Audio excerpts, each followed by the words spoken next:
నిజానికి మీలాంటి గొప్పవాళ్ళు ఉన్న ఈ ఇంట్లో మా అమ్మాయి మీ అందరి మన్ననలు పొందింది అంటే అందుకు నాకెంతో ఆనందంగా ఉంది.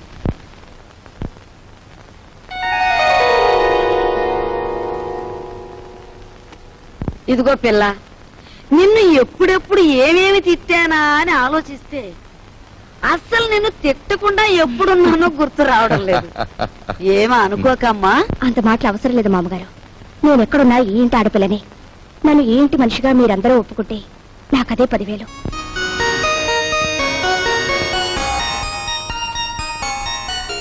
కూర్చోమ్మా, వెళ్ళొస్తాను. నువ్వు వెళ్ళి అమ్మకి కనిపించు, నీకోసమే చూస్తోంది. చూడమ్మా, నేను పైకెక్కి దిగలేను గాని ఆ సేఫ్ లో 50,000 పట్రా ఆఫీసు తీసుకెళ్ళాను. అదే డాడీ, మీరు సేఫ్ నంబర్ నాకు ఎప్పుడు చెప్పలేదుగా. సారీ, నీకు తెలియదుగా.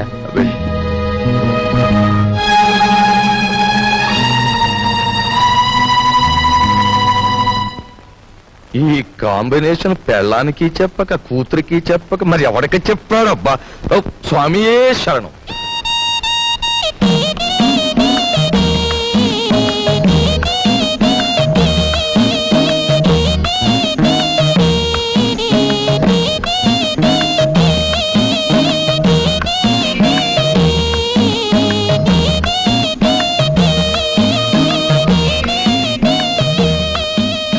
భయపడొద్దు, అటు తలుపు తీసి ఉంచుతాను, రా.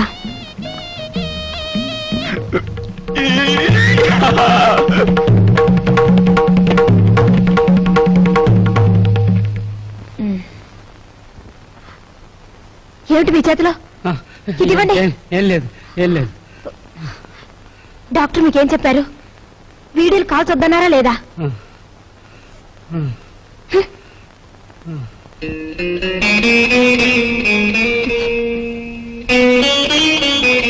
సారీ.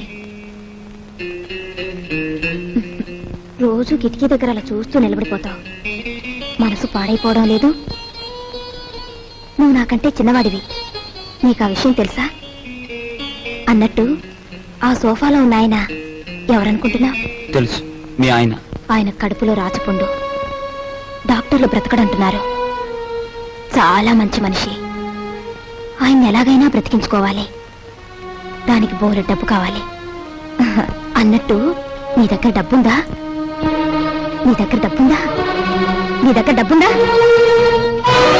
నిన్నేరా అడిగేది. నీ దగ్గర డబ్బుందా? నేను డబ్బు కోసం వ్యభిచారం చేస్తున్నాను. ఫూల్, డబ్బు లేని చవటవి ఆ కిటికీ దగ్గర చేరి దేనికి ఆ చూపులు? ఇంకొక్కసారి అలా చూసావో వెళ్ళు, అవుట్.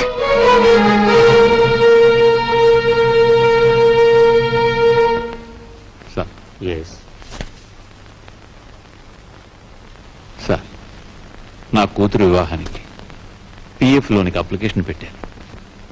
అందులో సగమే శాంక్షన్ చేశారు. చూడండి, ఇప్పటికే మీ జీతం మీద అన్ని రకాల అప్పులు తీసుకున్నారు. అందుకే హెడ్ ఆఫీస్ సగమే శాంక్షన్ చేసింది. అది కాదు సార్. మీ మీద ఎంత అభిమానం ఉన్నా రూల్స్ కు విరుద్ధంగా నేనేం చేయలేను. I'm sorry.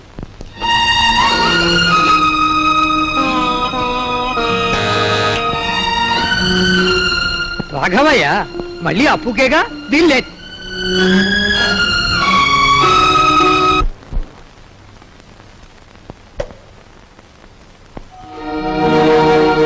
మీరా?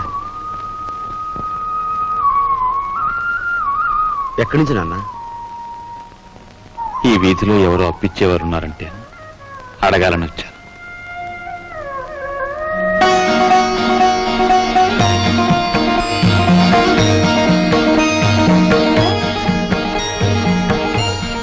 నాన్న,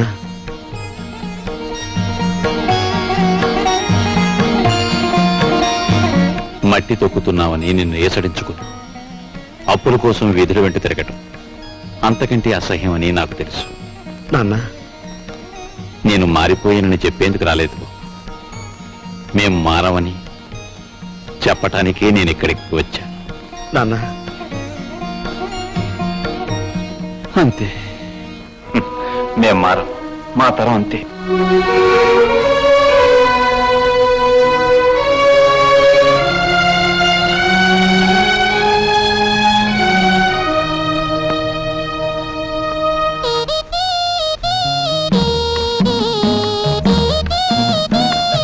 నేను డబ్బు కోసం వ్యభిచారం చేస్తున్నాను. ఫూల్. డబ్బు లేని చవటవి ఆ కిటికీ దగ్గర చేరి దేనికి ఆ చూపులు? ఏమిటండి అలా ఉన్నారు? సావిత్రికి మనం డబ్బు ఇవ్వలేదనుకో, సావిత్రి వాళ్ళ ఆయన మనల్ని వీధిలోకి ఇడుస్తారు. సరస్వతి పెళ్లి వద్దన్నాం అనుకో, దానిది చిన్న వయస్సు, ఈ పెళ్లి చెడిపోవటం అది భరించలేదు. మీరేం బాధపడకండి, ఇవి మనకి ఎప్పుడూ ఉన్న కష్టాలేగా.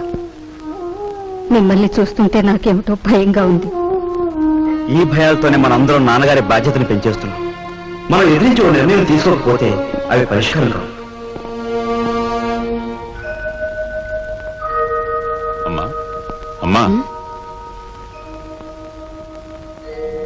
నువ్వా బాబు? రా.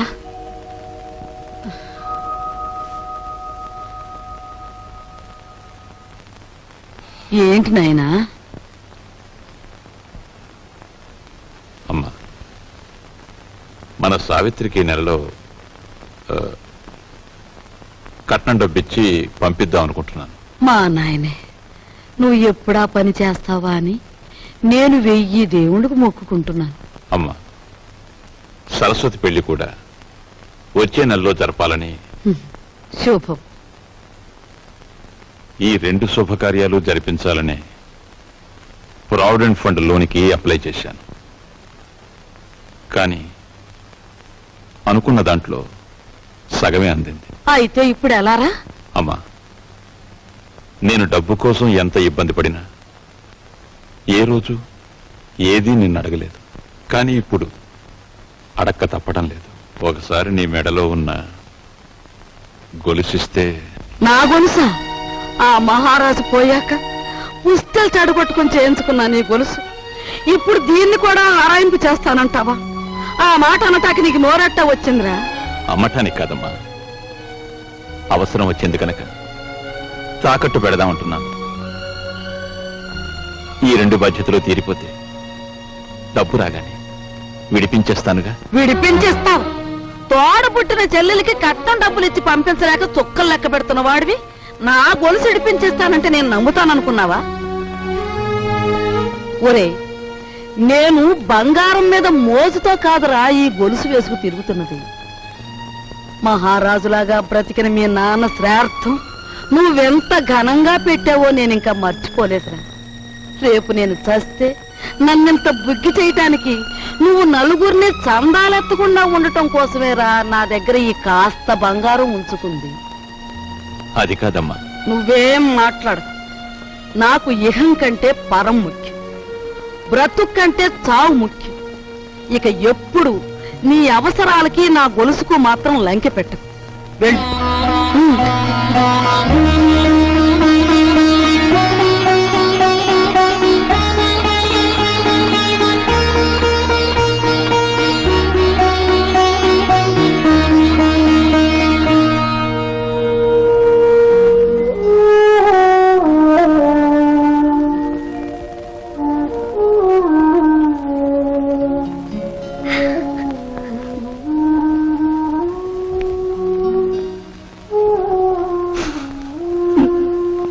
ఈ భయాలతోనే మనం అందరం నాన్నగారి బాధ్యతను పెంచేస్తున్నాం.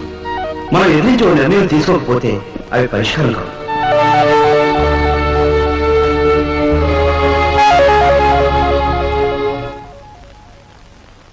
అమ్మాయి సావిత్రి, ఏమ్మా? మీ అన్నయ్యకి ఏదో డబ్బు వచ్చినట్టుంది. రేపు పొద్దున్నే మీ ఆయన్ని అడగమను, లేకపోతే అది కాస్త పులుసులో కలిసిపోద్ది. అలాగేనమ్మా.